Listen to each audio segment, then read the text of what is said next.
Our next panelist is José López, Senior Executive Vice President of Nestlé. I just want to mention that he's actually responsible for 460 factories in 85 countries. I don't know how he finds time even to stay awake looking after that many countries in different time zones. Looks after 45 million tons of products each year and responsible for them. He's been in the water side of Nestlé for a long time, and we look forward to your intervention. José, please.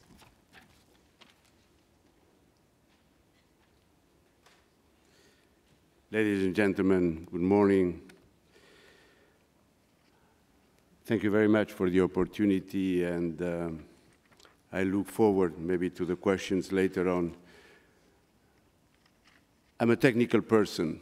I am responsible for the operations of Nestlé, and so I read carefully the request for attendance to this meeting, and it was said that we wanted the panelists to propose two things, two areas or two priorities that they see fundamental in progressing the issue of water. So I tossed around many aspects of us taking responsibility in this area.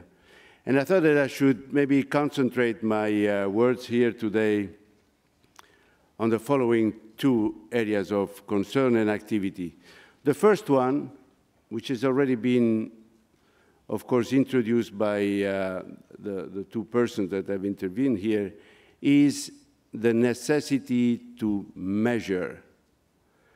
The understanding that simply words, simply points of view and development of opinions will not create a difference, that the difference will come from our understanding of how water gets extracted, how it is used, how it is disposed.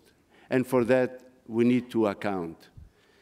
Typically, when you run operations, you have this feel that continuous improvement is part of your daily life. It is expected that the company continuously improves its performance and does better the job that it has to do. The same applies for water, of course. But to do continuous improvement, you have to be able to have a reference from where you start measuring those steps. And that reference also is used for directing investments and putting resources.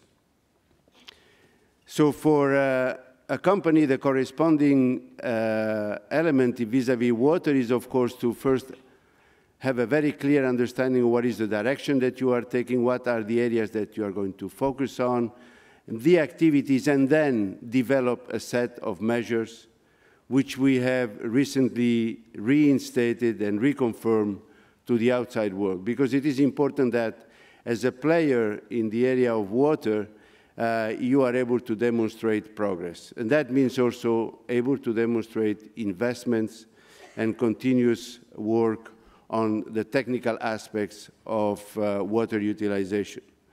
But for us, of course, it goes way beyond that, because we have to also engage with the partners that form the total responsibility on managing water.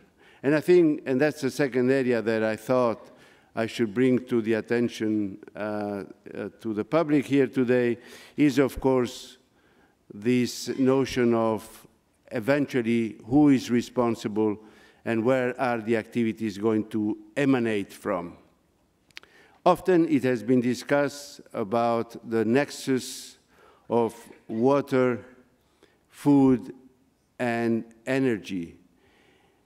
It is very important that we all understand, of course, that the utilization of water in agriculture is a primary driver to all the efforts that need to be done in preserving water and utilizing it. But this nexus is today becoming a challenge in the sense of concurring priorities and activities. Today, we see that the production of energy is also using agricultural material through policies developed on biofuel, and that it is energy that allows the pumping, the distribution, the treatment of the water that we utilize.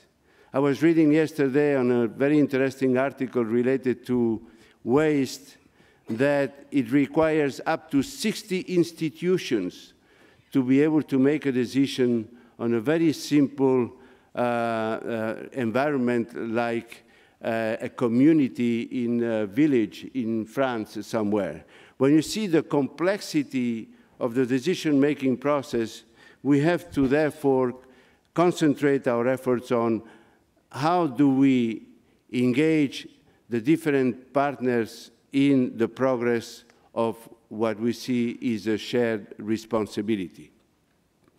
Let me tell you that from a company perspective, we of course see our primary responsibility in making sure that our own installations are modeled in terms of how we extract, utilize, and put water back into the environment. We have gone as far as building factory in the milk sector where we have zero extraction and zero reject. We actually use the water from the milk itself to run our operations and to have it as a media of carrying our processing and so on and so forth.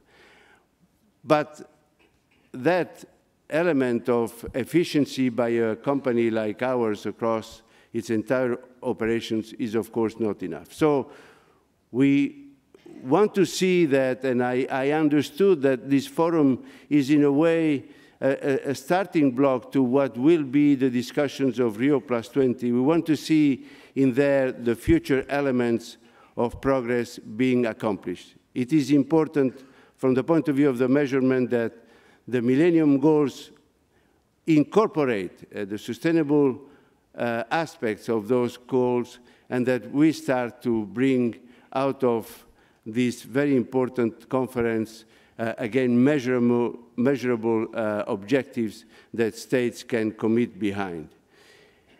For us, our presence in Rio will be backed on two main activities, and I wanted to mention here the work done by the CEO Water Mandate, in which we are working very actively, and particularly the Water Resource Group, the formation of a commitment by water leaders that is on the basis, again, of understanding the measurement, understanding the impact, understanding the requirements in terms of investment, going to bring the solutions forward out of this conference. So to me,